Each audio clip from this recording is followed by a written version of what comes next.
On m'a demandé effectivement de témoigner sur effectivement c'est de la nature, un peu de l'engagement et quel sens donc le réseau défi donc a dans nos actions localement, donc par rapport au contexte, par rapport à l'ensemble des actions que nous conduisons. Donc je suis un peu en tant que, on va dire, témoin dans ma posture effectivement nos responsables d'équipe aux confins d'un certain nombre de préoccupations à la fois des entreprises, donc c'est le cœur effectivement de notre préoccupation, mais aussi du territoire, mais également de la filière. Donc je vais revenir sur des éléments de contexte en 44, hein, donc sur le vignoble nantais, et puis vous redire donc comment on se positionne donc par rapport à cette action défi. Donc déjà resituer effectivement le vignoble de Nantes, hein, donc le vignoble avec son appellation phare, donc le muscadet, donc c'est un peu plus de 11 000, enfin à peu près 11 000 hectares aujourd'hui donc de surface de vigne avec 450 exploitations, donc essentiellement donc en cave particulière, avec des particularités donc structurelles du vignoble, donc en vignoble étroit, donc des cépages sensibles, donc sous l'influence en termes de climat donc océanique. Et puis donc une proximité donc forte avec la métropole nantaise, hein, c'est pratiquement 1 million d'habitants. Donc une problématique de périurbanisation, donc avec derrière donc la question effectivement de voisinage notamment. Donc ce qui effectivement me fait dire régulièrement que la préoccupation en termes d'évolution des pratiques sur les exploitations, donc elle tient bien sûr à la volonté des vignerons, des agriculteurs de manière générale, au réglementaire, mais aussi au regard du voisin. Les préoccupations locales, donc trois niveaux, hein, donc le territorial, donc c'est effectivement la question, si on revient complètement sur les phytos donc de la qualité de l'eau, hein, c'est les préoccupations, on va dire, de bassin versant. Nous y sommes, enfin moi je suis en contact permanent effectivement avec ces structures qui gèrent donc les réseaux hydrographiques. C'est la cohabitation des paysages. La filière, donc c'est la préoccupation effectivement d'image de marché, d'accès au marché. Et on voit aujourd'hui que avec les mouvements, donc notamment de la distribution et leur engagement, donc il y a quand même un certain nombre de préoccupations à avoir en la matière. L'entreprise, c'est la question de la rentabilité, c'est la question de l'organisation de la main-d'œuvre, donc et de l'innovation. Et on revient bien sûr sur la préoccupation d'aujourd'hui, avec une préoccupation qui est à la fois celle du chef d'entreprise, mais également donc, des salariés, notamment les chefs de culture. Donc on est nous, en fait, chambre d'agriculture, donc par nos missions, donc à la croisée un peu de ces différents chemins, des différentes préoccupations, pardon, donc de ces différents acteurs.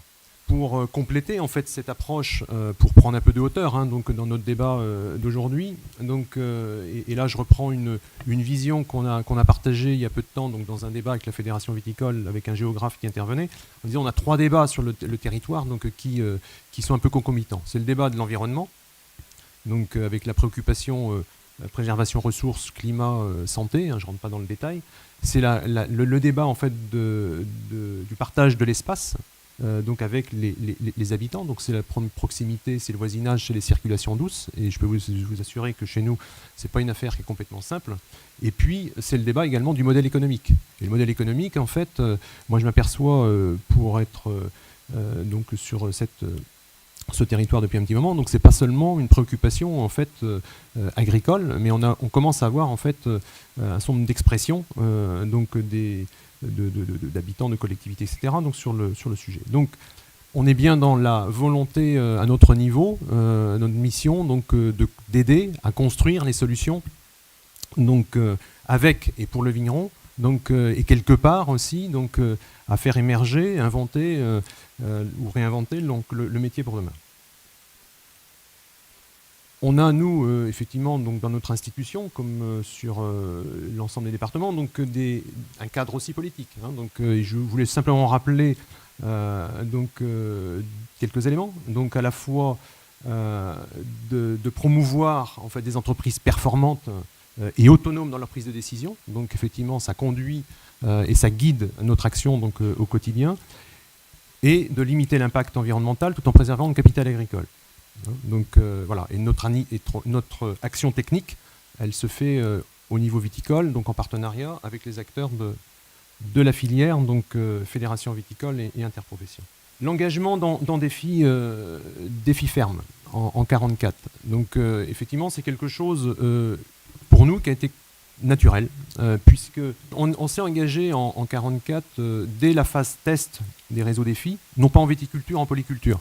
Mais c'est quelque chose qui nous est apparu effectivement naturel à l'époque, parce que déjà convaincu de l'importance du sujet, de l'évolution en fait des pratiques environnementales au sens large du terme, et phytosanitaires bien sûr, plus particulièrement. Et en viticulture, donc, on a mis en place un groupe en 2011 qui a été engagé en fait en 2012 dans le réseau défi et qui s'est réengagé, 12 exploitations. Donc, et on a eu un renouvellement d'ingénieurs défi, donc il est là aujourd'hui. Et chose importante à mon niveau, et donc c'est effectivement d'engager et de soutenir en fait une dynamique interdépartementale et même interrégionale entre les réseaux pour le partage des expériences, le partage des résultats.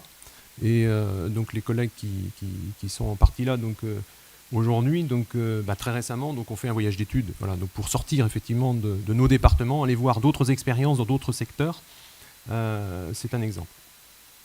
Donc pour nous, l'importance effectivement du réseau défi, c'est la dimension collective, c'est la dimension laboratoire, être capable effectivement de produire de la connaissance à partir effectivement de l'innovation et de la dynamique des vignerons sur le terrain. Défi, pour nous, c'est pas une fin en soi, c'est quelque part un espèce de laboratoire, mais ça se place pour nous dans une stratégie plus globale d'activité. Et je veux simplement citer quelques travaux complémentaires que nous conduisons, donc ça éclaire effectivement le sens que l'on donne à l'action globalement. Donc en matière recherche expé, donc on est nous pas mal sur l'action essai, et notamment tout ce qui est biocontrôle de plus en plus. On a un certain nombre d'essais qui nous permettent de voir un peu ce qui se passe et ce qui pourrait être acceptable demain. On est partenaire de programmes de recherche, et en particulier avec l'ESA. Il y a une représentante dans la salle, merci Christelle, où on a travaillé sur un programme Calanvic, la performance environnementale des pratiques. Donc c'est aussi replacer tout ce travail que l'on fait sur les phytos au sein du réseau défi, ce dont on parle aujourd'hui, dans une approche plus globale de performance environnementale. Parce que les phytos, ça n'est qu'un impact, en fait. Et il y a aussi d'autres impacts, et il ne faut pas complètement les oublier, parce que demain, on pourrait être rattrapé par ces débats globalement et localement. Moi, je suis sur un territoire où la collectivité a engagé un plan climat-énergie. Donc il y a un certain nombre de questions complémentaires qui se posent. Ce n'est pas que les phytos. Nous sommes engagés également dans une action qui démarre, un CASDAR national, sur la question de la qualité de l'air, le CASDAR repère. Il y a 8 régions en France qui sont engagées, avec les chambres régionales et les associations locales, RPI. On va travailler sur le lien entre les pratiques et la qualité de l'air. Donc ça, c'est quelque chose qui démarre cette année et pour 3 ans. On démarre un autre programme, toujours avec l'ESA, sur l'éco-conception collective pour l'accompagnement au changement de pratique. Donc on est bien sur cette question un peu socio, de l'évolution effectivement des pratiques. Il y a la partie technique, il y a la partie effectivement repère technique, mais pas que. Donc comment lever les freins au changement. C'est un point important pour nous. Et puis on est aussi sur des actions très, très, très techniques et auxquelles on croit beaucoup, sur l'appui au développement de prototypes en ce qui nous concerne de tunnels de pulvérisation, qui permet de réduire notablement les quantités de bouillie. Et également on participe depuis 2 ans à un travail de développement d'outils de simulation économique des changements de pratique. Effectivement, c'était énoncé précédemment, la notion de gestion du risque, de prise de risque, ça c'est un point important, ce sont des freins qu'il faut savoir lever, être capable en termes de méthode et d'approche de pouvoir simuler un changement de pratique. Ça permet déjà de se préparer, de vérifier pour éviter de graves erreurs. Ça se place également dans un dans une stratégie globale d'activité en matière d'accompagnement collectif.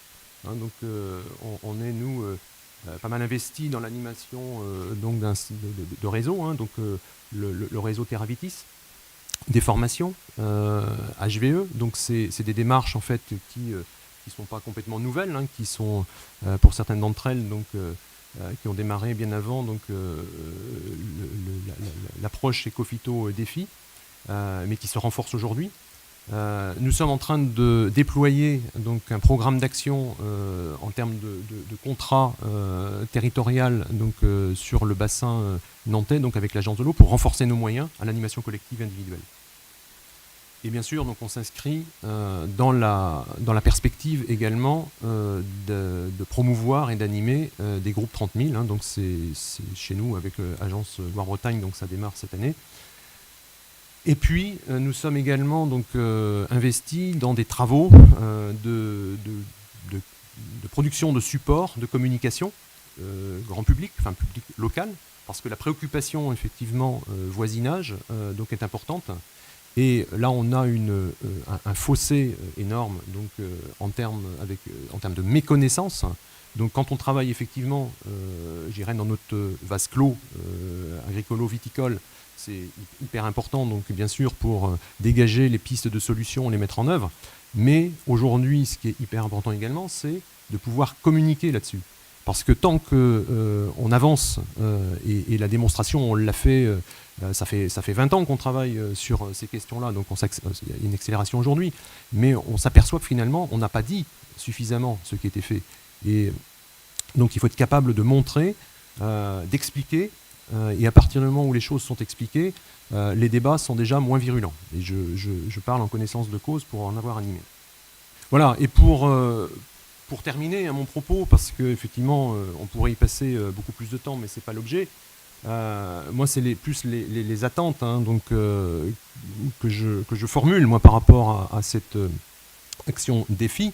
Donc, en termes de préoccupation aujourd'hui, pour les mois et les années à venir, c'est donc bon, ce sentiment d'accélération des contextes hein, donc, que je viens de relater. En tout cas, moi, c'est la manière dont je le ressens là où je suis. C'est de produire, j'ai envie de dire, rapidement des résultats et de les expliquer, peut-être de manière simple. Voilà, donc ça c'est un premier point. Un deuxième point, c'est de toujours être attentif à la mobilisation donc, des ingénieurs réseau, donc à l'animation du groupe et la diffusion. Hein, c'est vrai que j'ai parfois quelques petites craintes sur le temps qui est mobilisé donc, à la capitalisation ou la remontée d'informations ou la saisie d'informations, donc en se disant j'espère que ça va servir à quelque chose. J'en doute pas au vu des résultats, mais je crois que c'est un équilibre qu'il faut savoir maintenir. Et puis, un élément extrêmement important donc, pour nous, pour moi qui est aussi une approche économique et une approche de stratégie d'entreprise, c'est l'approche systémique, c'est-à-dire qu'on parle beaucoup effectivement des systèmes de culture, donc c'est quelque part le mode ou je dirais la clé d'entrée, évidemment, donc un peu laboratoire donc, pour avancer, mais la prise de décision à l'échelle de l'exploitation, elle ne se fait pas à l'échelle de la parcelle ou d'un groupe de parcelles, elle se fait à l'échelle de la globalité du système. Effectivement, quand on change une pratique, donc je vous apprends rien, donc si effectivement il faut plus de main d'œuvre, c'est bien globalement qu'il faut l'entendre.